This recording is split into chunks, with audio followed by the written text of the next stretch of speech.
Hello everyone, आप सब कैसे हैं। मैं उम्मीद करता हूं कि बहुत अच्छे होंगे और अपनी पढ़ाई को बहुत अच्छे से कर रहे होंगे। मैं Akash Kumar Bhadana ICT virtual classroom में आपका बहुत बहुत स्वागत करता हूं मेरे प्यारे बच्चों। जैसा आपको पता है मेरे प्यारे बच्चों, बेसिकली हमारी आपका जो है मेरे प्यारे बच्चों, हमारी आपका 10th क्लास है और 10th क्लास में हम लोग ज्योग्राफी देख रहे हैं। लेसन नंबर 4 हमारा प्रारंभ हो चुका है। एग्रीकल्चर को हम लोग पढ़ेंगे। तो हमारी ज्योग्राफी है, 10th क्लास है, एग्रीकल्चर लेसन नंबर 4 क्लियर है। सबसे पहले मुझे बताइए कृषि क्या होती है। खेती, तो आप कहेंगे सर हम तो रोज खेती करते हैं, हम जमीन को जोतते हैं, वो उसमें कुछ अनाज बोते हैं और हम उसको उगाते हैं, उपभोग करने के लिए कुछ चीजों को ले लेते हैं, बाकी शेष जो अधिशेष है, जो आपका सरप्लस बच गया उसको हम बेच देते हैं मंडियों में। ठीक है। तो क्या जो हम लोग अपनी कृषि करते हैं, जिस तरीके से आज आपका मॉडर्न पैटर्न से हम लोग एग्रीकल्चर कर रहे हैं, क्या हम शुरुआती तौर से ऐसे ही करते आ रहे थे या कुछ पैटर्न चेंज था? आदि मानव समय से लेकर ह्यूमन सैंपियस से सैंपियस बनने तक का जो सफर है, यानी कि आज तक का जो हमने सफर आपका तय किया है, 6000 ईसा पूर्व से लेकर आज तक का जो हम सफर आपका तय कर रहे हैं, इसमें एग्रीकल्चर को क्या सेम फेस के रूप में देखा गया है? क्या ऐसे ही पैटर्न से होती आई है या कुछ चेंजेस वगैरह इस पैटर्न में हुए हैं? तो आइए देखते हैं। तो सबसे पहले हमको कुछ चीजों को याद रखना है कि भाई आज भी भारत में एग्रीकल्चर लोगों का जीवन निर्वाह का एक पार्ट है। यानी कि ना जाने लगभग लगभग मैं कहूं आधे से ज्यादा पॉपुलेशन आज भी एग्रीकल्चर पर डिपेंडेंट है। यानी कि उनकी सोर्स ऑफ इनकम, ठीक, उनकी लाइफ लाइन एग्रीकल्चर पर ही डिपेंड है। क्लियर है? किस पर है? एग्रीकल्चर पर ही डिपेंडेंट है। एग्रीकल्चर की वजह से उनका घर चलता है, उससे जुड़ी आपका चीजों को खाते हैं, बेचते हैं, जो भी कुछ करते हैं एग्रीकल्चर संबंधित आपकी चीजों को करते हैं। क्लियर है? लेकिन जो हमारी कृषि का पैटर्न है वो आज नहीं है। क्लियर है? हम प्राचीन काल में कुछ और कर रहे थे, 200 साल पहले कुछ और कर रहे थे, आज कुछ और कर रहे हैं। अभी विगत 10 वर्षों में इतना चेंज आया है एग्रीकल्चर में, आप सोच नहीं सकते। मैकेनिज्म जब से आया है, मशीनीकरण ने जो आपका डेवलप किया है मेरे प्यारे बच्चों, तब से एक पूरा चेंज आपका डिजास्टर चेंज आपका एग्रीकल्चर में हुआ। देखिए ड्रिप इरिगेशन को लेके आए हैं हम लोग, क्लियर है, और फॉर एग्रीकल्चर को लेकर आए हैं, और बहुत सारी चीजें हैं जो बढ़ रही हैं। आइए एक एक करके पैटर्न को पढ़ेंगे, आगे बढ़ते हैं। चलिए एग्रीकल्चर को देखते हैं। सबसे पहले आप इसके कुछ फैक्ट हैं। जैसे इसमें पहला बिंदु क्या है, आप थोड़ा इसमें देखेंगे तो आपको क्लियर हो जाएगा। वो क्या है कि भाई कृषि की दृष्टि से भारत एक क्या है, महत्वपूर्ण देश है। यानी एग्रीकल्चर की अगर हम बात करेंगे तो एक बहुत ज्यादा इंपॉर्टेंट रोल प्ले करता है, क्योंकि हमारे यहाँ एग्रीकल्चर बेस्ड चीजें हैं, इसलिए हमारे यहाँ बड़ा महत्व है एग्रीकल्चर का। इसकी 2/3 जनसंख्या, 2/3 का मतलब बताइए।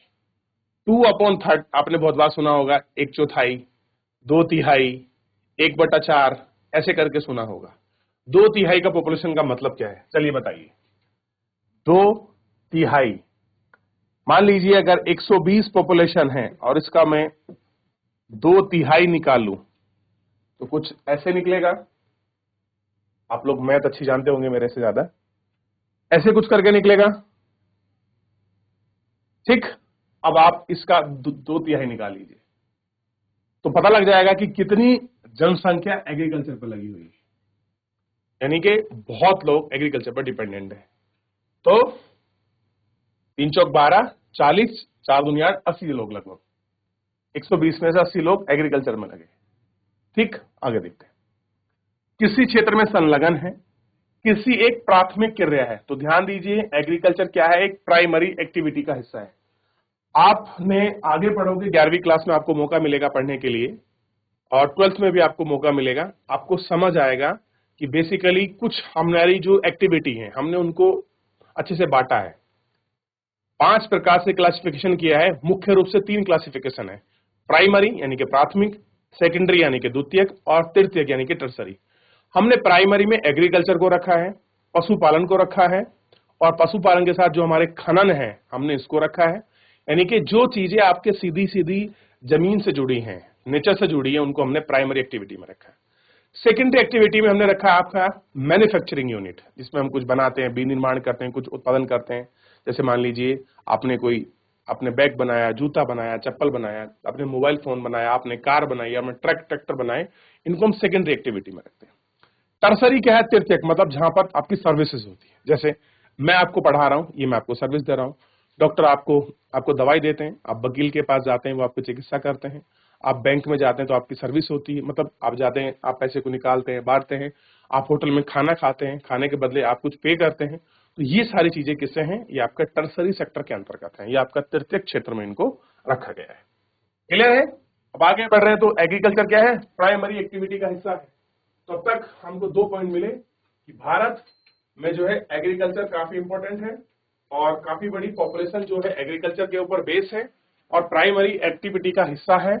और हमारे यहाँ अधिकांश खाद्यान्न उत्पादन होता है और खाद्यान्न के अतिरिक्त यहाँ पर विभिन्न उद्योगों के लिए कच्चा माल पैदा करते हैं। इसके अतिरिक्त कुछ उत्पाद जैसे चाय, कॉफी, मसाले इत्यादि का भी निर्यात किया जाता है। तो हम लोग एक्सपोर्टर भी हैं। कैसे? हम लोग एक्सपोर्टर भी हैं, हम चाय को बाहर बेचते हैं। चाय का आप देखेंगे उत्तराखंड में एक जमाने में चाय बड़ी अच्छी होती थी, लेकिन आज भी कुछ डिस्ट्रिक्ट ऐसे हैं जो हम लोग चाय बनाते हैं, हालांकि वो सब एक्सपोर्ट होती है, बाहर चली जाती है, जापान वगैरह, चाइना वगैरह, यूएस वगैरह। तो चाय है, कॉफी है और मसाले।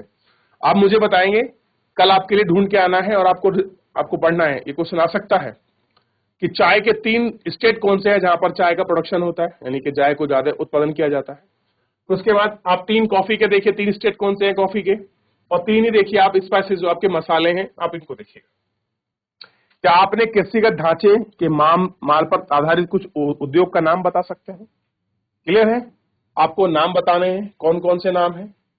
इस प्रकार के हमारे देश में प्राचीन आर्थिक क्रियाएं हैं और पिछले हजारों वर्षों के दौरान भौतिक, पर्यावरण, प्रौद्योगिकी और सामाजिक और संस्कृति और रीति रिवाज के अनुसार खेती करने की विविधताओं का परिवर्तन हुआ है। जीवन निर्वाह की खेती को लेकर वाणिज्यिक खेती, कृषि के अनेक प्रकार वर्तमान समय में भारत के विभिन्न भागों में निम्नलिखित प्रकार की कृषि के तंत्र को अपनाया गया है।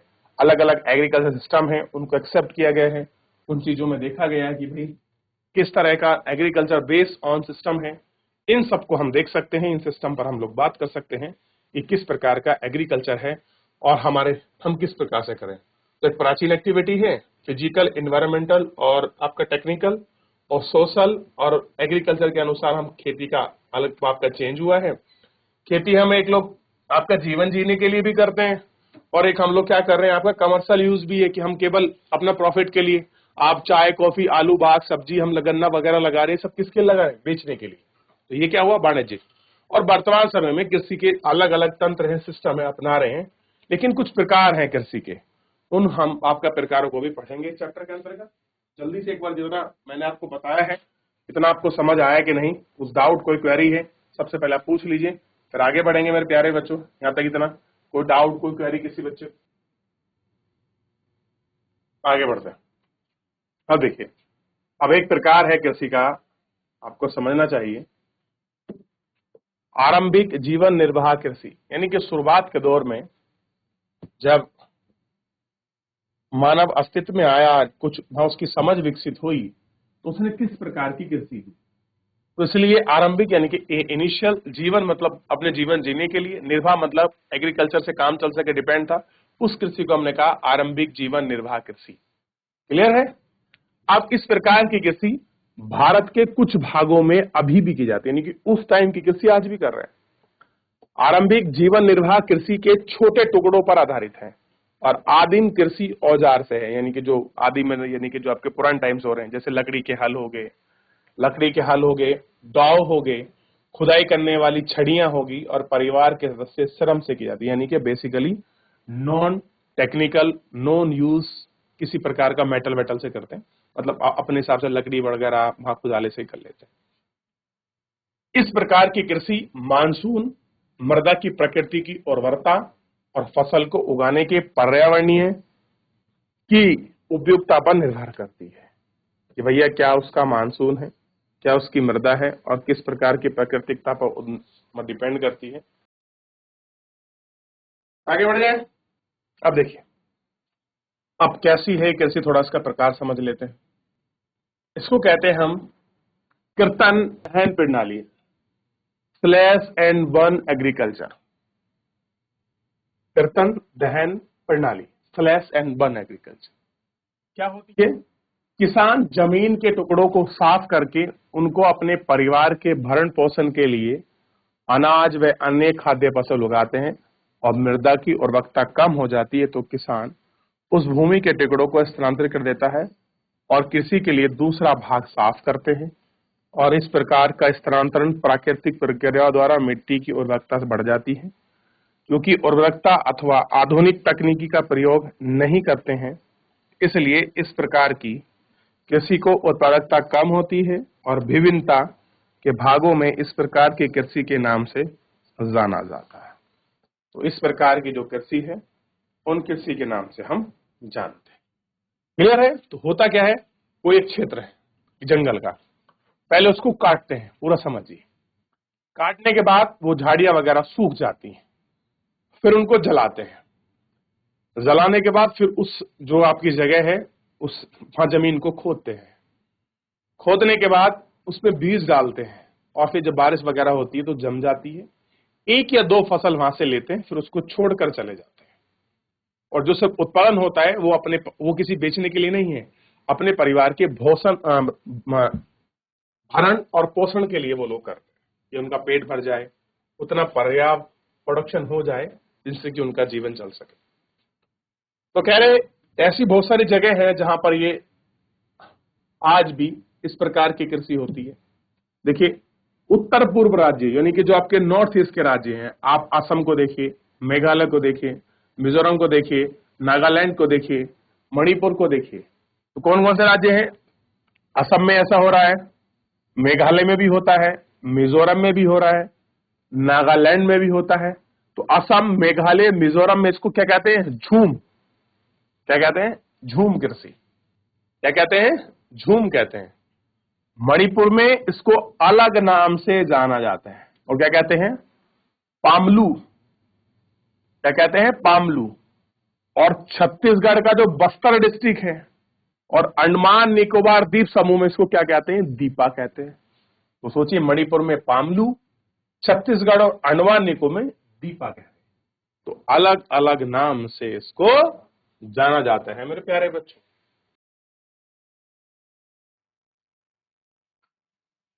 देख लिया? चलिए, अब झूम का मतलब समझिए। कीर्तन दहन प्रणाली स्लैश एंड बर्न एग्रीकल्चर को मैक्सिको, केवल भारत में नहीं होती है, मैक्सिको, मध्य अमेरिका में इसको क्या कहते हैं? मिलाप कहते हैं। वेनेजुला में क्या कहते हैं इसको? कौन को? ब्राजील में कहते हैं इसको रोका। अफ्रीका में कहते हैं मोसले, मोसोले। इंडोनेशिया में कहते हैं लदांग और वियतनाम में कहते हैं इसको रे।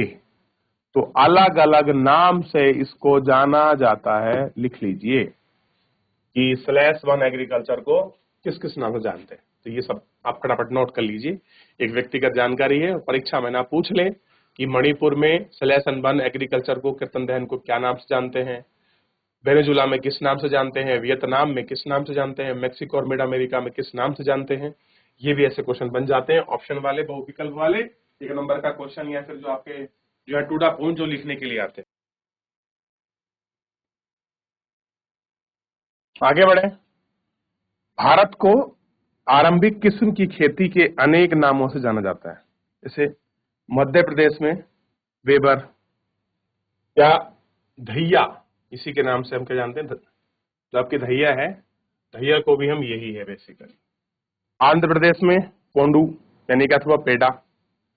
ओडिशा यानी कि ओडिशा में पामाडवी यानी कि कोमान, बरिंगा। पश्चिमी घाट में इसको कुमारी। दक्षिणी पूर्व राजस्थान में बारले, ठीक। हिमालय क्षेत्र में खिल, झारखंड में कुरवा और उत्तर पूर्वी में इसको झूम इत्यादि नामों से जाना जाता है। अलग अलग नाम, अलग चीजों से इनको हम जानते हैं और देखते हैं। क्लियर है? रिंझा असम के बाहरी क्षेत्र परिवार के साथ एक गांव में रहती है। वह अपने परिवार के सदस्यों के द्वारा एक भूमि के टुकड़े पर उगाई गई वनस्पति को काटकर जलाकर साफ कर देती है आनंद का अनुभव करती है और प्राय परिवार के सदस्यों के साथ बांस की नाली के द्वारा झरने के पानी को लाकर अपनी खेती को सिंचाई करती है और वहां अपने परिस्थान पर लगाव रखती है जहां पर संभव हो। इतना चाहती है परंतु छोटी बच्ची को अपने खेत में मिट्टी की घटती उर्वरता के बारे में कुछ पता नहीं है। इसके कारण बस परिवार को अगले वर्ष भूमि के टुकड़ों की आपकी तलाश करनी होती है। क्या करता है, इस बार देख लिया, अब अगली बार कहीं बाहर जाना होगा। इस तरीके से करते हैं स्लैश एंड बर्न एग्रीकल्चर। इकट्ठा करते हैं पेड़, उन्होंने जो संपदा है उनको जला देते हैं, फिर शुरू होती है। क्लियर है? आइए, क्या आप बता सकते हैं रिंझा के परिवार ने किस प्रकार की कृषि कर रहा है? क्या आपने उन फसलों के नाम बता सकते हैं जो इस प्रकार की कृषि में उगाई जाती हैं? यानी कि slash and burn agriculture basically झूम या शिफ्टिंग, हम इनको शिफ्टिंग एग्रीकल्चर भी बोलते हैं, ध्यान रखना, स्थानांतरित कृषि भी बोलते हैं, क्योंकि आज यहाँ है कल कहीं दूसरी जगह चल जाते हैं, इसलिए इनको स्थानांतरित कृषि भी कहा जाता है। ये आपको थोड़ा सा ध्यान रहना चाहिए मेरे प्यारे बच्चों। क्लियर है? अब हमने कौन सी देख ली? आरंभिक जीवन निर्वाह कृषि। अब हम सेकंड जो टाइप है उस सेकंड टाइप पर हम लोग आगे बढ़ रहे हैं, और ये जो सेकंड टाइप है ये क्या है? देखिए, ये है गहन जीवन निर्वाह। इस प्रकार की कृषि उन क्षेत्रों में की जाती है जहां भूमि पर जनसंख्या का दबाव अधिक होता है। यह गहन श्रम की खेती है जहां पर उत्पादन के लिए अधिक मात्रा में रासायनिक निवेश और सिंचाई का प्रयोग किया जाता है। कैसा है? सिंचाई इत्यादि का इनमें अत्यधिक प्रयोग किया जाता है। क्लियर है? ये कैसा है? यहाँ पर आपका रासायनिक जो उर्वरक हैं, ये सब चीजें हम क्या कर रहे हैं, बेसिकली इनका प्रयोग कर रहे हैं, उसी आधार पर हम लोग इनको देख रहे हैं। क्या आप भारत के कुछ राज्यों के नाम बता सकते हैं जहां पर इस प्रकार की कृषि की जाती है, ऐसी खेती होती है, आप उनके नाम बता सकते हैं? भू स्वामित्व में विरासत के अधिकांश के कारण ही पीढ़ी दर पीढ़ी जोत का आकार छोटा और अलाभप्रद हो गया है, घट रहा है, छोटा हो रहा है।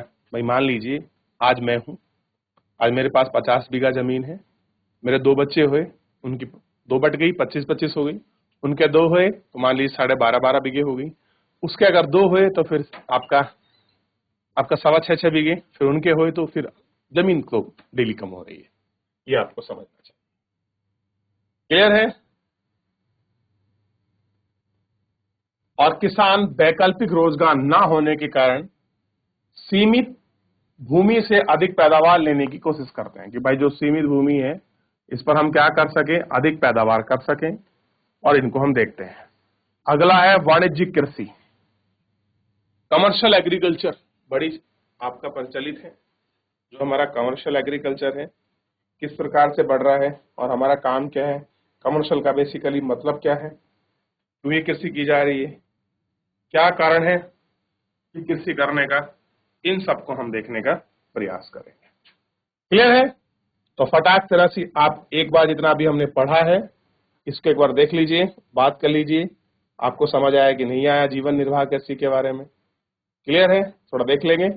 चलिए, वाणिज्यिक कृषि पर हम लोग आगे बढ़ रहे हैं। देखिए, इस प्रकार की कृषि के मुख्य लक्षण आधुनिक निवेश, मॉडर्न इन्वेस्टमेंट से अधिक पैदावार होने वाले बीज, रासायनिक उर्वरक, कीटनाशक का प्रयोग, उच्च पैदावार देने वाले प्राप्त करने वाले बीज वगैरह।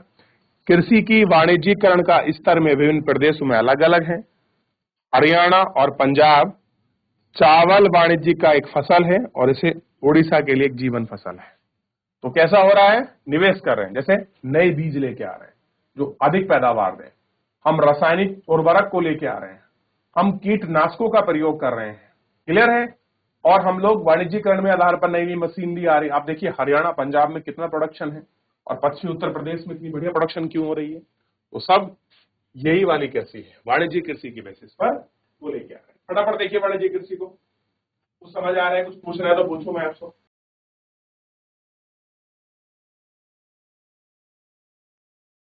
देख लिया? चलिए आगे बढ़े। यहां तक कोई डाउट, कोई क्वेरी किसी बच्चे का? चलिए तो मेरे प्यारे बच्चे, इतना आपने देख लिया। चलिए, तो मेरे प्यारे बच्चों, आप इसको पढ़िए अच्छे से। तो मेरे प्यारे बच्चों, फिलहाल आज के इस लेक्चर में इतना ही। मिलेंगे नेक्स्ट लेक्चर में। धन्यवाद।